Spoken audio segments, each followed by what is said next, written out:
warm welcome to another edition of To The Point. For the last 1 year, has NDA been able to establish the connect between the government and the people as far as its promotional programs are concerned? Was it just self-promotion or was there something concrete delivered to the people? I welcome MOS for Information and Broadcasting Ministry, Rajyavardhan Rathore. Welcome. Thank you so much. Mr. Rathore, let me begin by asking you, how has the journey been for you? You've been a minister for all this while. How has the journey been for you in the last 1 year? For me in particular, it's been a great learning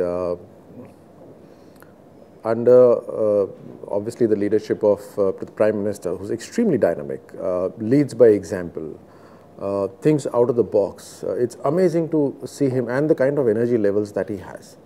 It's amazing to see him working. And of course, my immediate boss, my Minister of INB, Shri Jaitley Sahab, again a person with great clarity of mind and a great humor as well, a fabulous understanding of economy, various aspects. But when you say out of the box, you said that there were some out of the box ideas. As far as your ministry is concerned, are you in a position to say that yes, there were a few out of the box ideas? Have you heard of Man Ki Baat? Of course, yes. So I'm just saying that's just one of them.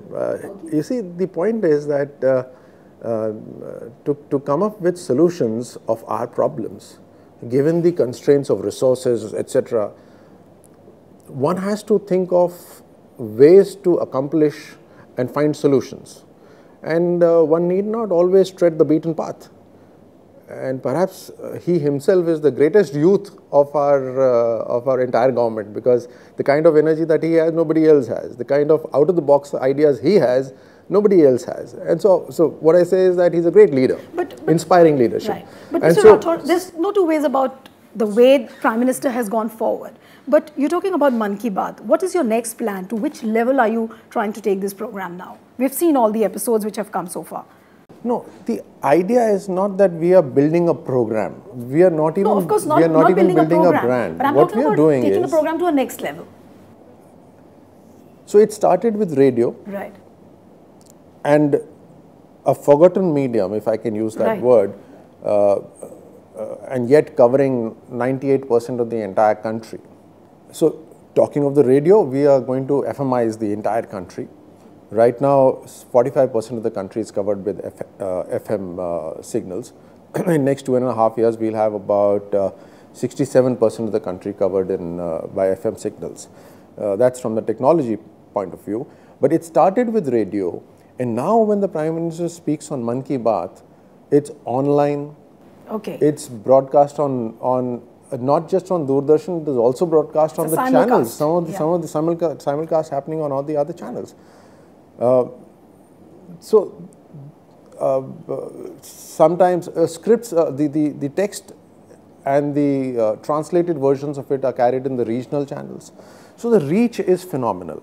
And the idea, like I said, is that people get to hear their Prime Minister, what he feels, what he's going to do for them. Mr. Rathore, coming to another point which the media analysts and the observers have been talking about are the abroad trips of Mr. Modi, 18 visits, and the way they were, telecast, and talking specifically about the public broadcaster, the way they were putting out live programs right from morning till evening.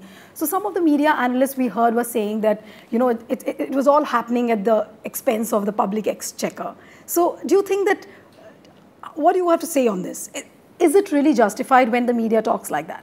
आपको ये कमाल की बात नहीं लगती कि जब आपके प्रधानमंत्री जाते हैं विदेश और कोई पहचानता ही नहीं है तो दिक्कत होती है, और जब आपके प्रधानमंत्री जाते हैं और पूरी दुनिया उनके बारे में बात करती है तो भी दिक्कत होती है? तो isn't there a problem there somewhere? To some people who have this issue that they are probably losing ground. And who's gaining ground? It is India that is gaining ground. It is being led by the Prime Minister. So he's the face, but finally it's India gaining ground everywhere. Forget the whole world. We were losing friends all around India. The kind of policies, friendly policies that India has always had. So you don't subscribe to views. You don't subscribe to views when people say that Prime Minister was on a self-promotion spree. It was you don't subscribe to that view. Prime Minister is not Prime Minister if India is not there. And because he is representing India, that's why he is the Prime Minister. And because he is representing India, that's why the non-resident Indians, the belief that they have now in his leadership and the love for their country make them come to those venues and create that aura of the Prime Minister. So both of them are absolutely vital to each other. Fair enough, and I'll accept what you're saying. Going to another controversy which struck your ministry at the very outset when the government, after just I think about 2 or 3 months later after the government was formed, and that was when around Vijayadashmi, RSS Chief Mohan Bhagwat's speech was aired live on Doordarshan. And there were a lot of things that, how can a public broadcaster show the speech of an organization which is related to it's one of the wings of the ruling party. So is there any kind of restraint probably which the ministry is going to practice? And Vijayadashmi again would be around the corner, or is there some kind of a shackle now that, okay, you won't show live these kind of speeches? And any plans on that front? I see no relevance of this whole this question and the issues that are raised by people on such issues. Anybody and anybody who has a following, anybody who speaks sense, anybody who can give leadership ideas to the youth, we would get them on the platform of Doordarshan.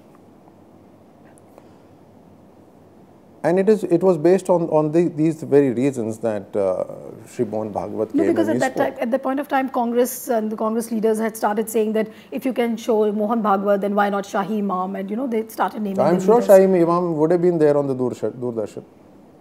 There is no embargo on anyone. Okay. So you would continue the way you have been. Anything that is good for the country. What is Doordarshan there for? Okay. It is to disseminate the best of the things which adds value to the people. Right.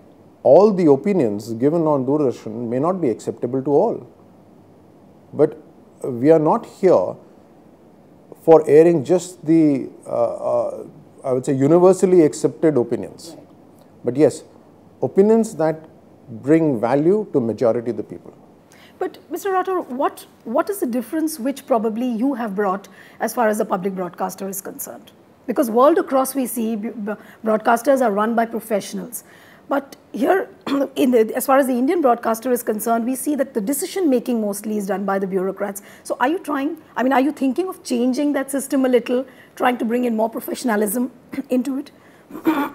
So I'm not here to blow my own trumpet, but if you notice, and your viewers who are watching this program, I'll request them to watch Doordarshan News. And if they recollect the Doordarshan News that they had seen, they'll see a vast improvement, not just in the content, but also in the looks and feel of it. We've got Doordarshan News now on Android mobile platform. Very soon we'll have it on iOS as well. Not just Doordarshan, AIR is also on Androids and on an application.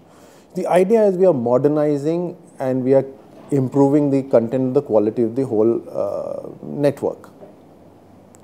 The decisions, the day-to-day management is always with the people who are running the show there, and we have enough advisors to bring in that the expertise which is there in the channels outside. Okay, coming to the censor board controversy which happened, are you in a position to say today that the censor board members and the chairman, they are on the same page? Because just a few months before, there was an impression that probably the board members and the chairman, they are not one, because there were different opinions coming across. In the film industry, the people who are associated have huge egos. And my guess is that when we put the team together, perhaps there were some old baggages that people carried. Okay. In terms of their working and as a board, as a CBFC board is concerned, they are all together. Okay. But when it comes to individual relationship, right, I guess that's where the problem lies. No, I'm talking particularly about the list of 28 abusive words which was initially banned, and then you also had a meeting. that episode really reflected the differences very clearly. It came out in the open. The board members started tweeting and they put it out on the social media what they felt, and there were different opinions emerging. So now when you ask me that question, you're actually digging these words out from their grave and bringing it to our interview. Because they're history, they're past, and there's no action being taken on them. The board themselves decided that we will discuss it on. No, why I asked you was that this was one of the controversies which the ministry faced. So I'm just asking you because. So when a team gets together, a new team gets together, and that to a team wherein each individual is not just an expert but has a certain standing in an industry where there are high egos. So there are chances that, you know, on an individual basis, there would be flashpoint, but the decision making of the board is by the board. Mr. Rathore, coming to you about the Central Board of Film Certification. Modi ji, I remember when he was talking to the investors in China, he said he was talking about red tape to red carpet. But when you take this body in entirety, how are you really tackling the corruption in CBFC? A variety of ways. We are, in terms of the policy structure that we've come up with, we are getting the entire CBFC online. Okay. Which means that how does corruption happen in CBFC? One of the things is you have a film to be released, you have a certain date because you booked the theatres. The CBFC, in its previous role, would give you a date just short of your release. Right. And now you're on your knees to do whatsoever to get the film released. We have said that we will have an online system. Okay. Until the time we set up the software to have it online, right, the online functioning would be available on paper. Okay. Which means today's CBFC is, if you're a film producer, you come and you put up your film, you would get to see what dates are available. Okay. Therefore, the CBFC of today cannot force you to come just short of your release date. Okay. If you go back and anyone can seek information from the methods available. Right. Now, if you see the dates that the movies are coming, there's enough number of days till their release time. So there is no delay in the release of the trailers and... Yes, so this is how the trailers, now coming to trailers, we are, in fact you would have noticed since the time Mr. Jaitley has come to the office, we've had meetings with the television producers, we've had top producers, we've had meetings with the film producers, directors, and the idea is, and I was told this was the first time that these kind of meetings were happening. So there you are. Until and unless the ministry that is functioning for the very people that it's supposed to come up with policies doesn't interact with them very often, then you will not have contemporary or effective policies. So we've now been discussing with them and we are making things easier for them. But Rajyavardhan, this is one example you have given, but another... you asked me that example. Right. But one ailment which we have probably seen is the fact that the way the certification of the films is done. Very often, especially in the Mumbai board offices, we've seen the way certification is happening. How A category films are smuggled into the UA, under the UA garb. On the contrary now. UA garb. That's what I'm saying. A category films being smuggled into the UA garb. That's what I'm saying. On the contrary, when we are giving certifications now, there are films that some people say, well, it could have passed off as a UA, okay, but it's been given A certificate. Okay. So I don't think so. See, vague accuses a dime a dozen, but specifically, we are working. We're working to make sure that, because this has been a point of contention. We're working to make sure that not just the same EC comes on again and again. So the people who are coming into EC are a variety of people that are called on different occasions. So there's no specialist examining committee that so sorts of establishes a link with the way the certification is happening at the moment now? It's much better. It's much better. And people, okay, and I think this question you should pose to the industry, okay, that is it as corrupt as it used to be? Okay. our idea is that it becomes absolutely transparent. Okay, so you've made the process transparent, and now it is for the film producers, the government and the society also to decide how this process is going to get unleashed. I'll have to take a break here, Rajyavardhan. When we come back, we talk about the press council and the digitization process. Back in a moment.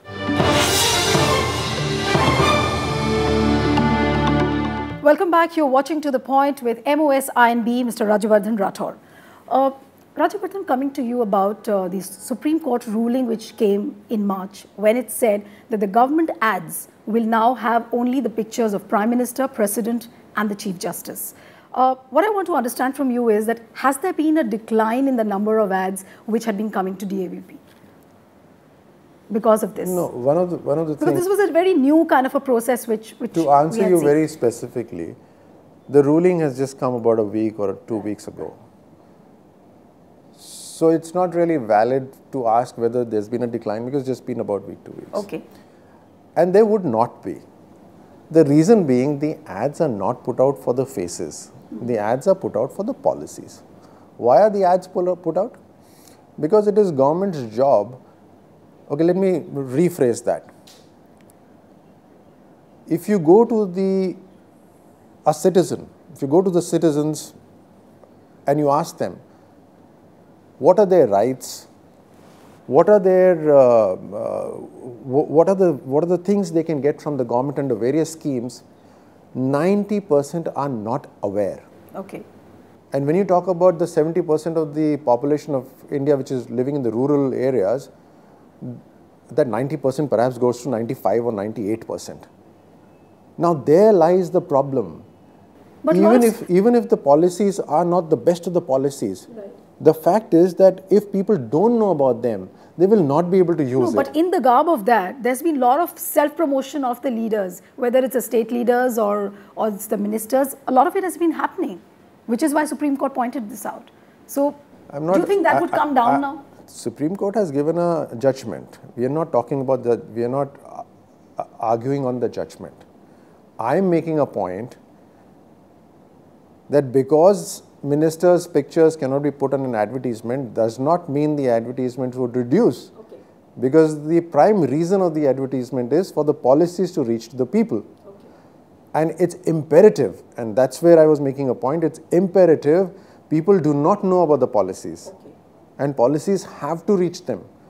One of the ways is a print advertisement. The other way is television advertisements. Now we've embarked on the new dimensions, which is digital advertisements. Okay. It's as it is bringing down our cost. So basically there's no decline in the number as what you're saying. ये भी सुन लीजिए आप. Okay. Digital advertisements में, as it is, we don't put faces of the ministers as often because of the different format of the advertisement. Okay. Point taken. So this is a fallacy. Yeah. Point taken, Rajyavardhan. Now coming to the press council's scenario. Mr. Kajju, when he was there at the helm of affairs, he gave a number of suggestions like print and TV should be brought under one umbrella, and that should be called as a media council instead of a press council. And this press council was almost known as a toothless tiger. Are you thinking of ways and means, or is your ministry in somehow even talking about how to make this body more empowered?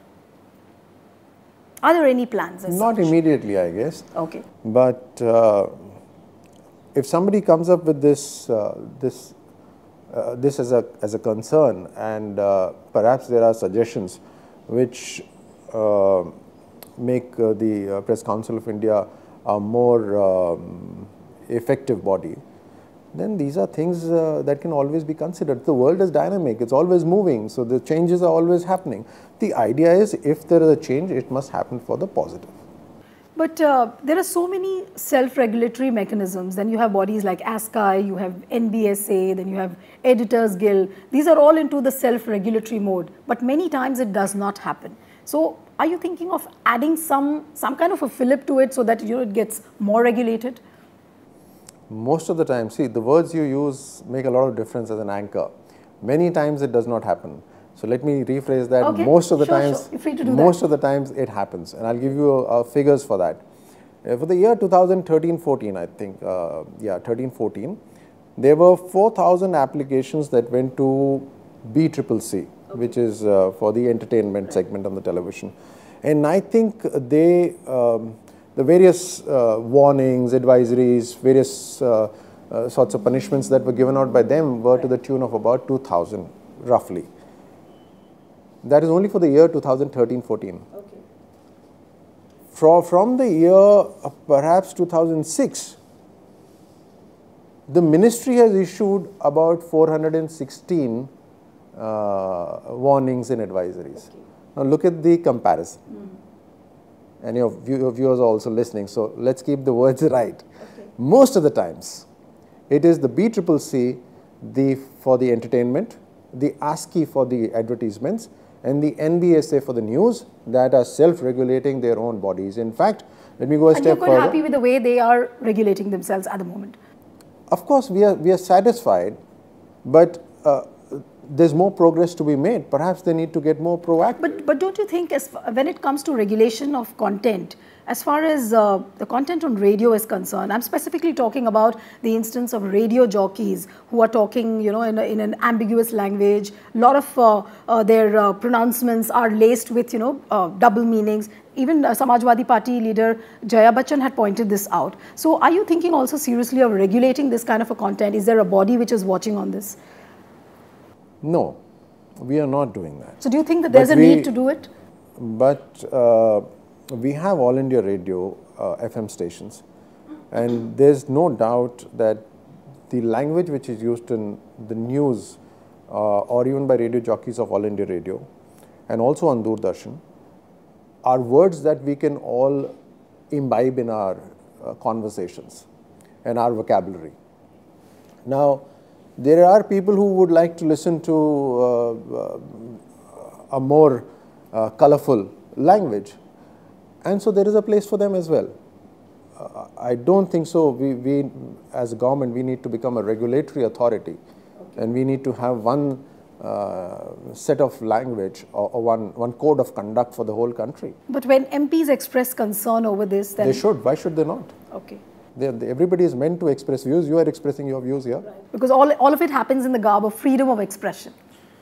Yeah, so the Constitution has given us this... And it also hurts sentiments of a certain section of society. That every individual needs to take care of. Okay. Freedom of expression has certainly been enshrined in our Constitution. And we have this 19(2), which says that freedom of expression is valid with a reasonable restriction, which is based on the following things, which involves decency of women, which involves semblance of normalcy in the society, security of the nation, the various things. Right. So what you feel is, I mean, this is a matter which is quite subjective, and again, it has to be self-regulatory. Absolutely. Okay. Coming to the complete digitization program, as your government said that it's about to complete by 2016, and you're in the last phase of it. Phase 3 and phase 4 are being planned, and this has completely changed the landscape of broadcasting.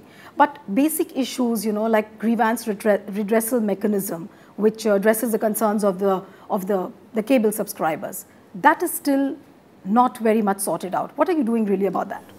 You know, it's just not cable operators. The issue is the broadcasters have their own set of problems with people who are carrying the signals and the cable operators.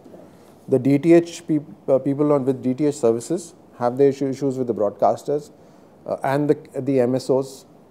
The MSOs, the LCOs have their own set of problems with each other. I feel there's a need for all this entire sector, people concerned with this sector, to get together. Okay. And so you feel that coordination has not happened, I mean, previously. And are you able to do that now? No, frankly, it's not our job right now. Okay. We are not in a regulatory authority here. Okay. They have approached us. TRAI is also a body which actually needs to come up with, if at all, any guidelines. Okay. Right now, these are all market-driven forces. Okay. But what I'm saying is that perhaps a better coordination between all three of them, and an understanding of each other's expenses and earnings, and a balance therein, will actually make things smoother for themselves. If not, or perhaps as an additional feature, TRAI can come up with its own recommendations. I remember in one of the press conferences, Mr. Jaitley, I think about a month and a half or something, he had spoken about the quality of the domestically manufactured set-top boxes. Is that also an issue probably which really concerns you at the moment? Because it involves so many viewers. The quantum of set-top boxes that are required, it would be far better if we have set-top boxes that are made in India. I do believe that there are companies that are manufacturing set-top boxes in India. There are some who feel that the ones being made in India would not be of a quality high enough, and hence maintenance cost would go up. Okay. Yet there are others who feel that we do not need set-top boxes from abroad. With a little technology or perhaps cooperation, the business cooperations from there, we would be able to manufacture these set-top boxes here. I think we'll have to wait and watch. Do you think that in the last 1 year there has been a moment where the party or the government really had to rethink that probably that moment was uncalled for? If you rejig your memory, maybe in the last 1 year, do you feel so? That probably that moment was a big letdown for the government or for the party? I think, in a democracy so large as ours, in a government that is bringing about a massive change from the speed of functioning of the government, what has been and what is now, in the way the governance itself is being looked at, with so much happening, and there are a lot of people for whom the ground is shifting, who've been very comfortable previously and who do not like the shift right now, and hence are the ones who are opposing this entire change. So with so many vested interests, there are accusations which may not be fair. There are things that are hyped up beyond a point of a normal, a normal thing. So there are all such sorts of things, and I can give you examples on each one of them, but I think people are very smart, they'll understand. Yeah. So with all these things happening, the government has done a fabulous job.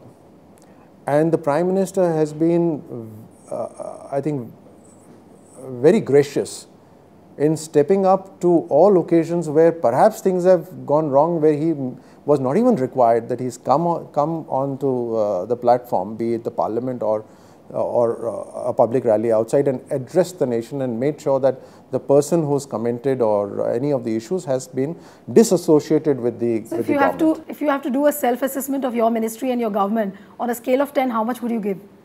As an outsider, I'm very impressed with the leadership. On a scale of 10, how many marks? So if I'm an insider, I would never like to rate myself.